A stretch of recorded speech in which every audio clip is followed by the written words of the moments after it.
Tagal mong kumilos. Alam mo namang may pasok pa ako. Ano bang nangyayari sa'yo?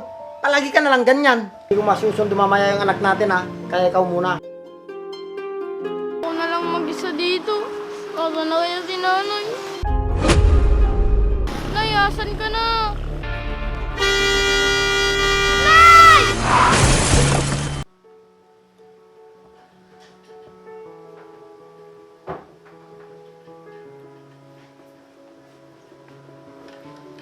Tay, bakit hindi pa po lumalabas si nanay? Ewan ko ba sa nanay mo, anak? Sabi niya po kasi, sabay niya daw po ako ihatid sa school. Ah, ganun ba? Ruby! Ruby! Heto na ako! Sasama ka pala. Anong oras na? Tagal-tagal mong kumilos. Alam mo namang may pasok pa ako. Pasensya na kayo. Medyo nahihilo lang kasi ako kanina. Ano bang nangyayari sa'yo? Palagi ka nalang ganyan. Hindi ko alam, baka sa init lang ng panahon to. Nay, tay, tara na po. Huwag na po kayo mag-away dyan. Oo nga, Masong. Huwag ka na magalit. Ikaw kasi. Tara na, anak. Siya nga pala. Hindi ko masusundo mamaya yung anak natin ha. Kaya ikaw muna. Bakit po, tay? Marami kasi akong kailangan tapusin sa trabaho, anak. Huwag ka mag-alala, anak. Si nanay susundo sa'yo. Sige po, nay. Oh, agaan mo pagsundo sa anak mo ha. Baka mamaya, late mo na naman siyang masundo. Dahil nahihilo ka na naman dyan. Palagi na lang ganyan ang nangyayari sa'yo simula pa noon. Nay, agahan niyo po Natatakot po kasi ako dito sa lugar natin. Oo nga, hindi pa kabisado ng anak natin dahil kalilipat lang natin. Oo na, alam ko na yun. Sige na po, tara na po. Baka po mahuli pa po ako. Tara. Sige.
Umuwi ako dito sa Pinas para isama kita sa Amerika.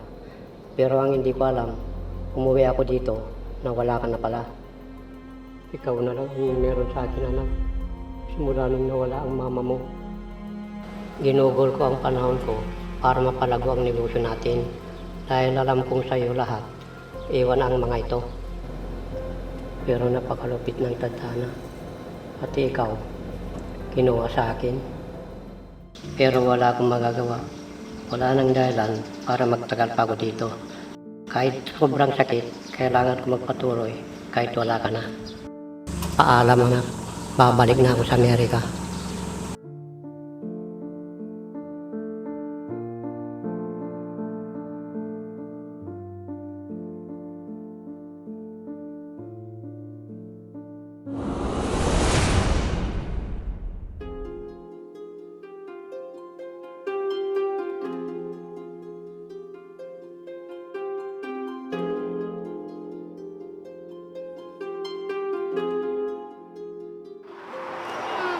Ako na lang mag-isa dito.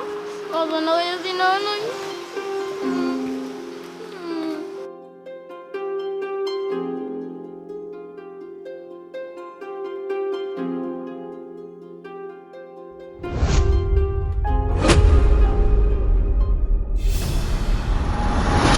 Nay, asan ka na?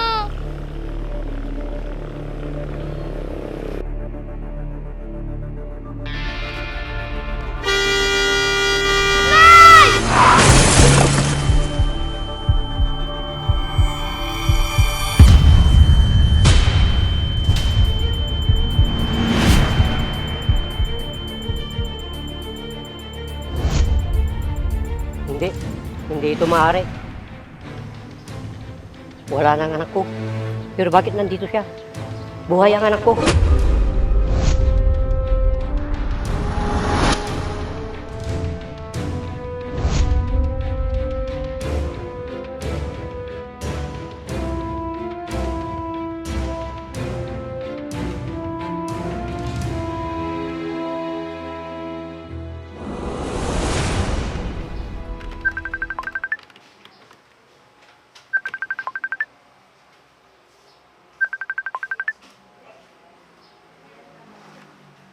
Hello?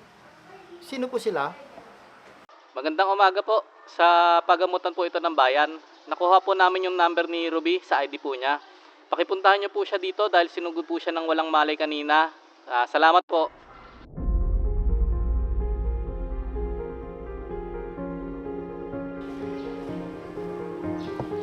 Ruby, anong nangyari sa'yo? Hindi ko alam. Bigla na lang kasi ako nahilo kanina. Nasaan yung anak mo? Hindi ko nga nasundo. Kasi bigla nga ako nahilo, di ba? Hindi ko alam. Pagmulat ko, nandito na ako sa pagamutan. Anong oras na? Baka ano nang nangyari sa anak mo dun? Puntahan na lang natin siya, Masong. Ito na nga ba sinasabi ko? Tara na nga. Ikoy, anak. Tara, tanungin natin sa lalaki. Baka alam niya. Baka andyan pa si Ikoy. Sige. Kuya, pwede pong magtanong? Ayun sir, ano po yun sir? Kuya, nakauwi na ba yung mga bata dyan? Baka may nakita po kayong batang lalaki na ganito po siya katangkad. Naku sir, ma'am. Wala na po yung mga bata dito eh. Nakauwi na po sila lahat. Sige sir, salamat po sir. Masong, nasa na kaya yung anak natin? Bakit ako yung tatanungin mo? Dapat nga, ikaw yung tatanungin ko eh. Kung sinabi mo lang sana na hindi mo siya masusundo, di ako na lang sana yung sumundo. Hindi yung nagmamagaling ka dyan. Di ba sabi mo marami kang gagawin? Kung sinabi mo sana na pwede ka palang sumundo, sana ikaw na lang sumundo sa kanya. Hindi yung pinilit ko pa yung sarili ko. So ngayon, kasalanan ko pa? Eh, totoo naman eh. Mas inuna mo pa yung trabaho mo kaysa sa anak mo. Para sa atin din naman. Kaya nagtatrabaho ako. Anong kwenta mong ina? Kung hindi rin lang ikaw ang mag-alaga sa anak natin. Ano yung gusto mo? Tumunganga ka lang sa bahay? Hindi nang ibig ko sabihin, Masong. Ano? Tulad ngayon, nawawala yung anak natin. Tulad ngayon, saan natin siya hanapin? Magtanong na lang tayo sa barangay o kaya sa mga pulis. Dahil sa kapabayan mo, nangyari to. Halika na nga.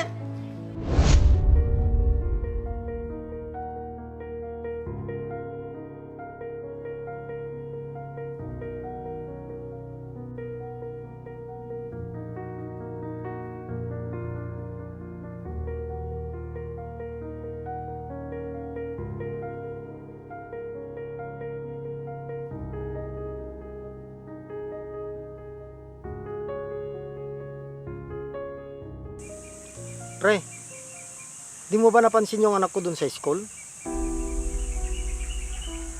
Ah, ganun ba, pre? Sige.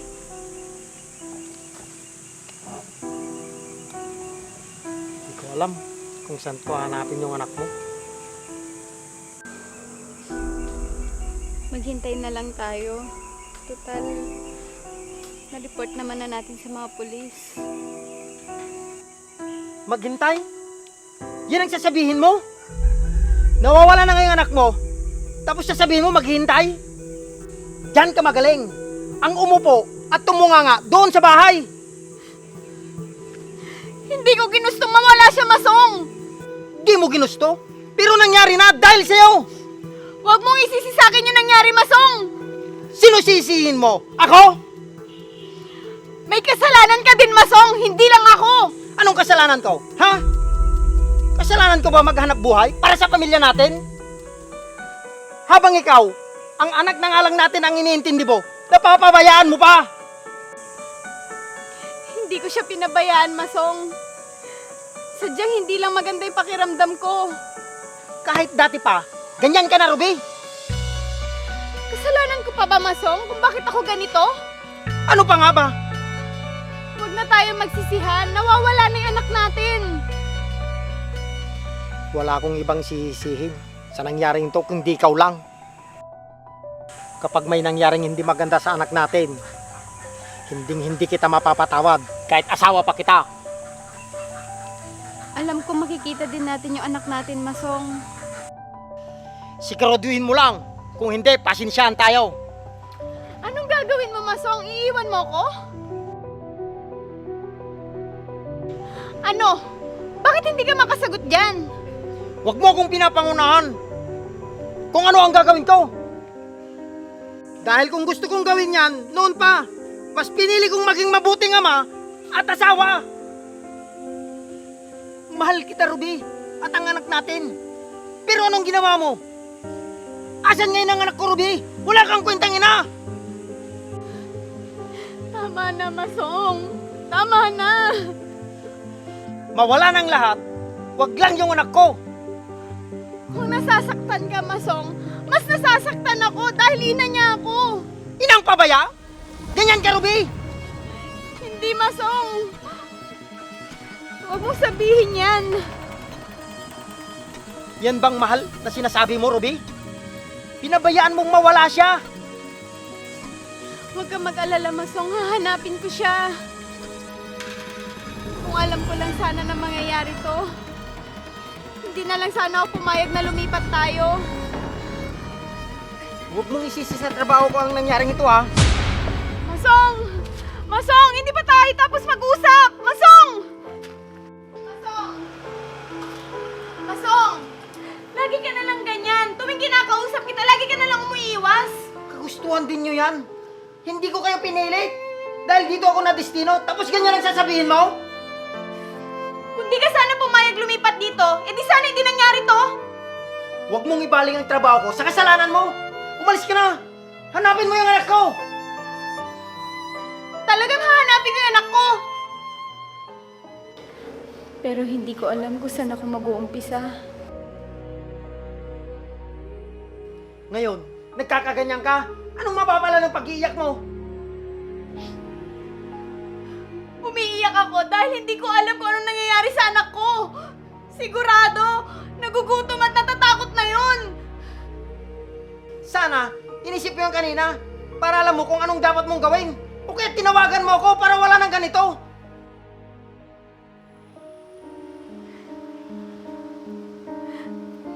Patawarin mo ako, anak ko. Nasaan ka na ba? Ipanalangin mong mahanap natin ang anak natin. Dahil kung hindi, patawarin ako ng Diyos. Baka hindi maging normal ang buhay natin. Hanggat hindi natin nahanap ang anak natin, hindi matatanggal ang galit dito sa puso ko. Kaya ipanalangin mo na mahanap natin ang anak natin. Pero Masong, patawarin niyo po ako. Hindi ko po kagustuhan na mawala yung anak namin. Diyos ko, alam kong wala na ang anak ko. Pero sa pagkakataong ito, hindi ko sasayangin makasama siyang muli. Alam kong hindi tama ang gagawin ko, pero kamukhang kamukha siya ng anak ko. Mula ngayon, ikaw na si... Salamat, Panginoon.